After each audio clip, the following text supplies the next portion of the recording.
Okay, yeah, so thanks. I'll be talking about something a bit different now. So this is joint work with Dakshita Khurana and Aksharam Srinivasan.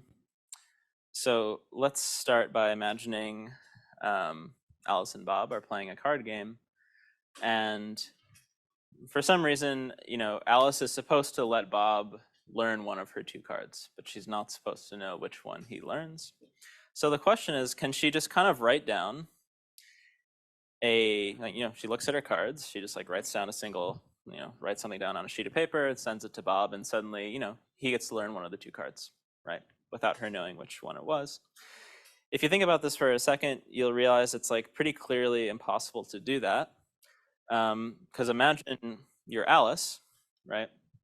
And she writes something down, and it's true that Bob will only learn one of these two cards from her message, but right before she sends it, she could just pretend to be Bob, read the message, and then learn which card he would have learned, right? That's one way to see that this is impossible to achieve. The main result of this work is to show that this task becomes possible if Alice and Bob actually had some pre-shared entanglement, okay? Particularly just shared EPR pairs, which is kind of the simplest form of shared entanglement. So whenever I write this squiggly line, I mean that basically Alice and Bob share potentially some copies of EPR pairs, okay? Okay, so really what I'm talking about here is oblivious transfer. And in words, our first result is to say, assuming the sub-exponential hardness of the learning with errors problem, some standard cryptographic assumption, then there exists a one-message protocol. It's a one-shot protocol for this functionality called random receiver bit string OT in the shared EPR pairs model. So again, to visualize this, we're basically assuming that maybe some trusted dealer has pre-shared EPR pairs between Alice and Bob, so they can trust that they really share EPR pairs. Then in a single message, they can emulate this random OT functionality, which takes as input two messages, M0 and M1 from Alice, samples a random bit B, and delivers MB to Bob. Okay. So this is what we can achieve. To put this result into context, kind of the most relevant related or prior work was we showed earlier that we can do the same thing in the random oracle model and also only limited to bit OT. Okay, and so by bit OT, I mean that Alice can only transmit one of two bits to Bob. So kind of the main contribution of this work is so we remove the random oracle, but I think really the bigger contribution here is to go from bit OT to string OT. And in fact, in this non-interactive setting, bit OT does not generically imply string OT. And in fact, once we have string OT, we can get a bunch of stronger applications. So once we have string OT, we can apply this corollary of GIKOS that shows that in this non-interactive setting, string OT implies secure computation of kind of any classical functionality, right? So they can emulate this ideal functionality that takes an input X from Alice, potentially samples some random coins, and delivers just like f of X to Bob, okay? And this paper, GIKOS, has I'll refer you to that paper. They talk about a bunch of applications of this notion. And I'll also mention that work and some follow-up works study these one message secure computation protocols in a different model than we do. They study these things in a noisy channel model where we assume that kind of the channel between Alice and Bob is randomly dropping some of the bits. Whereas we study this, of course, in this shared EPR pairs model. So our results are kind of incomparable. We study this functionality in incomparable models, because we know that just in the plain model, this is just impossible, like we saw a couple slides ago. Okay. And now, since we're in the quantum setting, we can even go a step further, and we use this result that's implicit in our work a couple years ago, and we can show that once we have secure computation for any classical functionality, we can actually boost this to secure computation of any quantum functionality using quantum garbled circuits. So this emulates this ideal functionality defined by some quantum map Q. It takes as input a state rho from Alice and delivers Q of rho to Bob. And again, we can do this in a setting where Alice and Bob share some EPR pairs, and Alice just sends a single classical message to Bob. Okay, so we also refer to this as like a secure teleportation through Q, because this setting is actually quite similar to quantum teleportation, right? Which is, again, shared EPR pairs, one message. It can kind of be seen as, our protocol where Q is just the identity map. Okay, but we can generalize this under computational assumptions to actually essentially a scenario where like Alice sends a message to Bob, and we know for sure that like if Bob accepts, he is only accepting a state that must have kind of gone through the quantum map Q. Okay, so that's kind of the security, or one of the security properties of this. And there's a couple interesting special cases of this. This will give you a zero knowledge proof for QMA if we just imagine rho as the witness and Q as the verification function. There is actually a prior work that studies zero knowledge for QMA in this shared EPR pair setting, and they give a protocol in the random oracle model. So our protocol is different and just is secure under sub-exponential hardness of LWE. And then we also kind of go beyond QMA and show that we can do kind of zero knowledge, or we kind of formalize a particular definition of zero knowledge for state synthesis and show that we can achieve this in one message. And I'll leave those details for you to see in the paper if you're interested. Good, so I think this is mostly what I wanted to say about our first set of results. We also have another kind of direction in this paper where we actually consider, multiple parties, more than two, that share entanglement, like each pairwise shares some entanglement.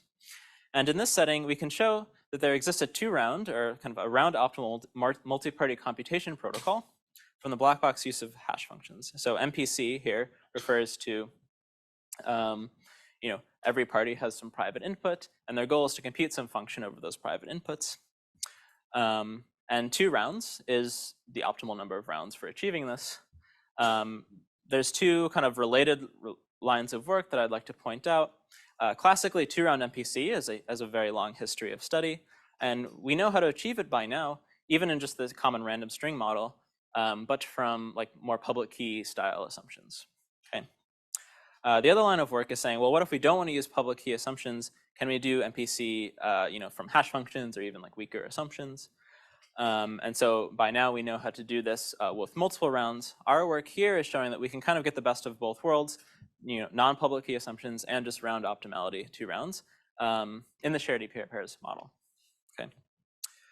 So this is kind of our second result. I'm actually, for the rest of the talk, I will go back to explaining some of the technical details in our first result, and I'll leave this for the paper. So let me say a bit about how we construct our just one message OT protocol.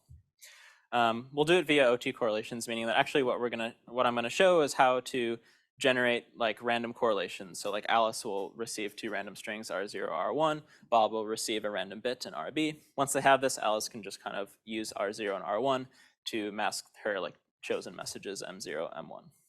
So how do we generate these correlations?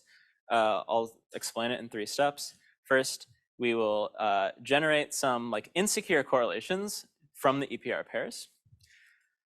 Then we will kind of identify the source of insecurity and kind of run a deletion protocol on top of this to kind of convert these insecure correlations into weakly secure correlations. And finally, we'll have this like combiner step where we take a bunch of weakly secure correlations and produce one like strongly secure OT correlation that we can actually use for OT from that. Okay. So in a bit more detail, what is our generate step? Well, let's say that the sender and receiver start with n+1 shared EPR pairs. So each of these lines represents 1 shared EPR pair. And I will call kind of the first one the control qubits, and the next set of n the message qubits. And their shared EPR pairs, I can basically just write shared EPR pairs like this, basically as a uniform superposition over all n+1 bit strings on the sender side, and then copy it onto the receiver side. So this is just one way to write this shared state, where I've called, the orange is kind of the S control, R control registers, and the yellow are the S message and R message registers.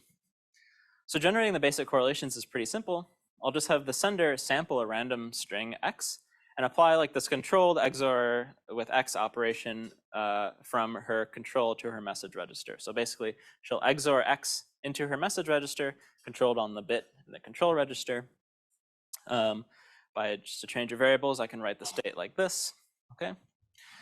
And now, if the sender just measures her message register and learns some string in the standard basis and learns some string V, the entire state of the system just kind of collapses to a superposition over two strings, two vectors, right? Where the receiver has either V or V XOR X. And so the sender knows both of these strings. It measured V and it sampled X itself. So these are kind of the two OT correlation strings that the sender receives. And then the receiver can just measure their halves of the EPR pairs to learn kind of one of these two vectors, B and V XOR B times X.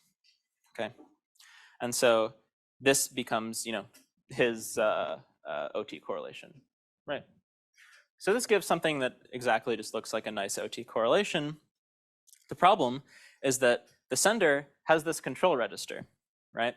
And so the sender could just kind of look at the control register, measure it in the standard basis, and learn exactly the bit B that the receiver learned on his side. So this violates the security of OT because it allows the sender to learn what the receiver's choice bit was. Okay. So to fix this, these are our insecure correlations. Okay. To fix this, our idea is to basically ask the sender to delete or remove their knowledge of B by instead measuring their control register in the Hadamard basis. Okay. So for now, let's assume that the sender does this honestly. If the sender does actually measure their control register in the Hadamard basis to learn some bit H, then the shared state of the system becomes this, right? Basically on the sender side, he just gets H and V. On the receiver side, there's a superposition over 0V, 1V XOR X with this random phase H, okay? Now, the problem is we don't want to just assume that the sender will actually do this measurement honestly. Even if they're semi-honest, right? They could just kind of look at that qubit and learn what B was. So we want to have some way for the receiver to check that the sender actually did this measurement honestly. And an observation here is that, well, one way to do this is to just have the receiver ask the sender, can you send me all the information that you generated during this protocol, V, X, and H? If they do that, the receiver can take this information and look at the state on their side and project onto what the state should be. And if that projection passes, then the receiver can be pretty sure that the sender was being honest. Okay. Again, the problem is, we're in the setting now where either they can kind of generate the correlations like I described before, or the sender can just send their private information to the receiver and the receiver can check. So they can either generate correlations or they can check the sender's being honest, but not simultaneously. So the way to kind of turn this into an actual protocol is to basically repeat this thing a bunch of times, okay, let's say L times, and choose some subset of the repetitions to check and the other subset to generate correlations from. And so the way we do this is to have the sender basically send commitments to all of their information, and then sample some random subset T to open. And because we want to maintain just a one message kind of non-interactive protocol, we're going to do this with Fiat Shamir. We'll basically have this hash function that the sender will apply to this description of their commitments to produce the random subset T. And they'll transmit the keys corresponding to the subset T to the receiver. Finally, the receiver, for the repetitions in T, they can actually obtain the openings to these commitments and project onto the states and check that the sender was being honest.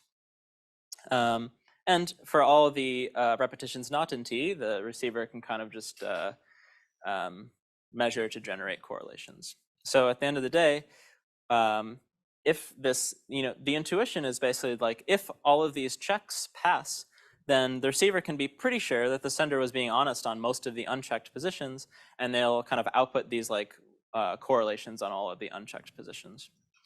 And so that's the intuition. Basically, the real meat of the security proof is this claim, which is showing that yeah, these correlations aren't perfect correlations. Maybe the sender knows some of the choice bits, But we can show that they satisfy this property. So if the hash function is good enough, we don't need to assume it's a random oracle. We can actually get away with assuming it's something called correlation intractable, which I won't describe here.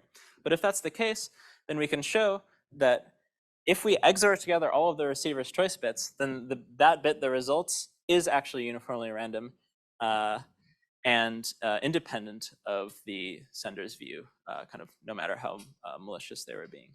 Okay. So this gives us our weakly secure correlations. And the final step is to combine a bunch of weakly secure correlations into one strongly secure correlation. And this is kind of just a purely classical step. We just want to use this guarantee that we can XOR the receiver's bits together to get one secure bit B. Yeah, so we can't just directly XOR all the correlations together because then like the choice, we want to maintain the fact that there's really just two sender strings.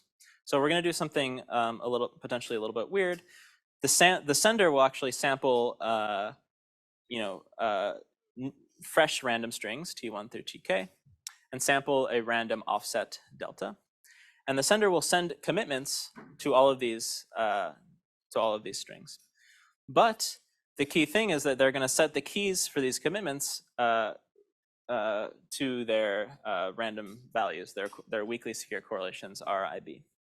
So the point is that the receiver can, in each of these columns, the receiver can open like one of these two commitments, depending on which RIB they got.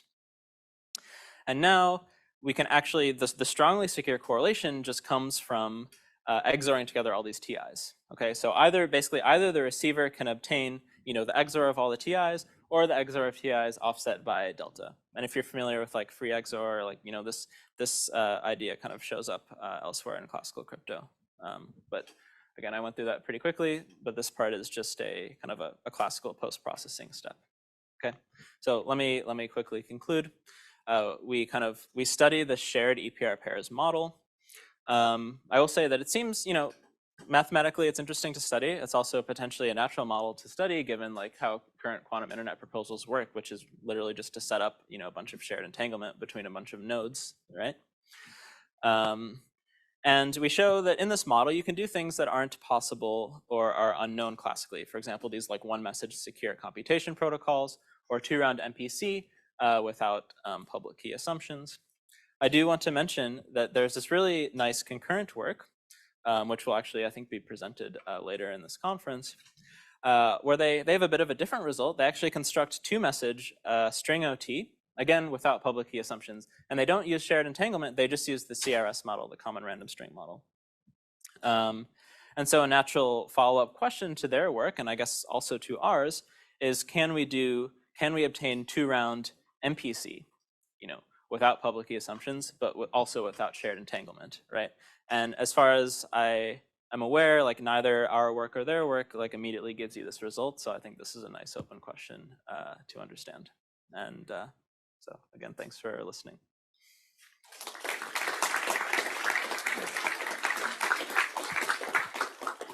Okay, thank you, James. Questions?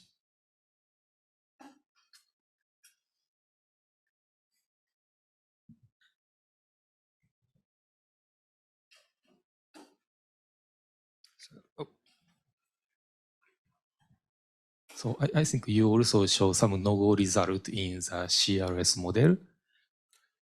No-go of OT in the CRS model.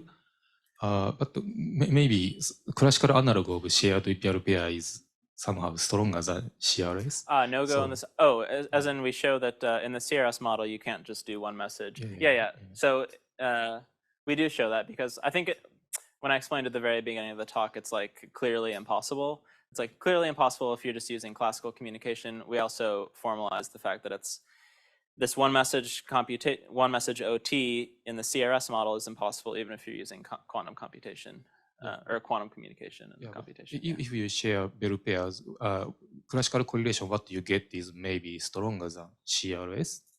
So do you think you can also get stronger result for some correlated randomness model? Oh, are you saying instead of shared EPR pairs, correlated randomness model? Yeah, for example, can Yeah. you show the no-go result for correlated randomness model? But maybe Oh, some well, restricted. correlated randomness model would give you OT like trivially, right? So something in between. Oh, yeah, I'm not sure. Yeah.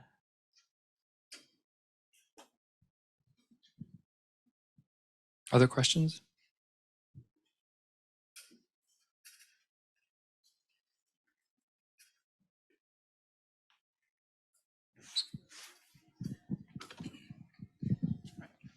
Hi, thanks for the talk.